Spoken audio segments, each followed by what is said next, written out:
মহিলাৰি go back গাদ্দাৰ Hagrama Mohilary go back গাদ্দাৰ Hagrama Mohilary go back Maheswar Basumatary মুৰ্দাবাদ মুক্তাং মুৰ্দাবাদ। এই ধুলাবাৰী দলংঘাটত যিটো ৰেলৱে ব্ৰিজ আছে, এই ৰেলৱে ব্ৰিজত এক আকস্মিক মৃত্যু এজনী ছোৱালী অনন্য ডেকা নামৰ এজনী ছোৱালী ক্লাছ 9ত পঢ়ে গুৰমু হাইস্কুলত। তাই টিউশ্যনৰ পৰা ঘৰৰ ফালে আহি থকা অৱস্থাত ট্ৰেইনৰ দুৰ্ঘটনা হৈ তেওঁ মৃত্যু আঁকোৱালি ল'বলগীয়া হয়। আচলতে এনেকুৱা ঘটনা প্ৰত্যেক বছৰেই হৈ থাকে।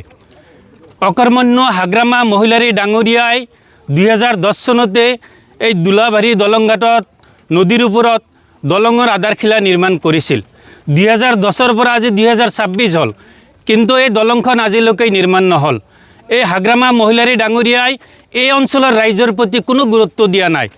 ইয়াৰ যিটো স্থানীয় ইয়াম মহেশ্বৰ বসুমতাৰী ডাঙৰীয়া, তেওঁ কেৱল কমিশ্যনৰ অংকত ব্যস্ত থাকিল। দলংঘাট ধুলাবাৰী অঞ্চলৰ ৰাইজৰ কোনো সমস্যা গুৰুত্ব নিদিলে। তেওঁ নিজে চাহপাত বাগান কৰিলে, তেওঁ বিল্ডিং বনালে, তেওঁ মাটি কিনিলে, কিন্তু ধুলাবাৰী দলংঘাট গুৰমু অঞ্চলৰ ৰাইজৰ সমস্যাৰ প্ৰতি তেওঁ পিঠি দিলে। তেওঁ দুবাৰকৈ ইয়াম হ'ল, এইবাৰলৈ তিনিবাৰ ইয়াম হ'ল, কিন্তু তেওঁ নিজৰ সম্পত্তিৰ পাহাৰ গঢ়াৰ বাহিৰে ৰাইজৰ কোনো সমস্যা সমাধান নকৰিলে। আজি এইজনী ছোৱালী দুৰ্ভগীয়া ছোৱালী, ইয়াৰ দায়িত্ব কোনে ল'ব? এজনী দুৰ্ভগীয়া বাপেক নাই, বাপেকহীন ছোৱালী এজনী, মাহীমাকে তেওঁক পঢ়াই আছে। তেওঁৰ দায়িত্ব এই হাগ্ৰামা মহিলাৰী গাদ্দাৰ ঠগবাজ প্ৰবঞ্চক হাগ্ৰামাই ল'ব লাগিব, আৰু এই মহাধুৰন্ধৰ এই মহেশ্বৰ বসুমতাৰী মুক্তাঙে ল'ব লাগিব।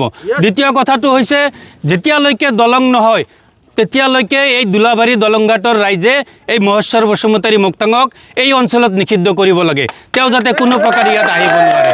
আমি ৰাইজৰ পৰা স্পষ্ট দাবী জনাইছোঁ, কম সময়ৰ ভিতৰত এই অৰ্ধনিৰ্মিত যিখন দলং, এই দলংখন নিৰ্মাণ কৰিব লাগে। ধুলাবাৰী দলংঘাট গুৰমু অঞ্চলৰ ৰাইজৰ যাতায়াত ব্যৱস্থাটো সুচল কৰিব লাগে। ৰেলৱে বিভাগক আমি অনুৰোধ জনাইছোঁ, এই দুৰ্ভগীয়া ছোৱালী যিজনী নিহত হ'ল, তাইৰ কাৰণে যাতে চৰকাৰীভাৱে ৰেলৱে বিভাগে আৰ্থিক সাহায্যৰ ব্যৱস্থা কৰে, এই পৰিয়ালটো যাতে পোহপাল দিব পাৰে, তাৰ কাৰণে ব্যৱস্থা কৰাৰ কাৰণে ৰাইজৰ পৰা দাবী জনাইছোঁ। মোৰ পৰাই দেখি আছোঁ এনেকুৱা 20 বছৰ হাগ্ৰামা মহিলাৰী শাসন কৰিলে, তেওঁ দলং এটাই বনাব নোৱাৰিলে। টেণ্ডাৰ দিয়ে, মুক্তাঙে কমিশ্যন লয়, টেণ্ডাৰ বন্ধ হয়। টেণ্ডাৰ দিয়ে, মুক্তাঙে পইচা লয়, কাম বন্ধ হয়। টেণ্ডাৰ দিয়ে, আকৌ কাম আৰম্ভ হয়, আকৌ কমিশ্যনৰ অংক হয়, হাগ্ৰামা মুক্তাঙে কমিশ্যন লৈ আকৌ কাম বন্ধ কৰে। এনেকৈ আজি 20টা বছৰ পাৰ হ'ল। গতিকে এই চৰকাৰখন ব্যৰ্থ চৰকাৰ, ৰাইজৰ সমস্যাৰ প্ৰতি কোনো দায়িত্ব নাই, জ্ঞানহীন, কেৱল কমিশ্যনৰ অংকত ব্যস্ত। গতিকে এইটো উচিত ব্যৱস্থা কৰিব লাগে। আৰু হাগ্ৰামা মহিলাৰী ডাঙৰীয়াই এই দুৰ্ভগীয়া পৰিয়ালৰ ওচৰত আহি এই পৰিয়ালটোক এককালীন BTC চৰকাৰৰ পৰা 10 লাখ টকা দিয়াৰ কাৰণে আমি ৰাইজে দাবী উত্থাপন কৰিছোঁ।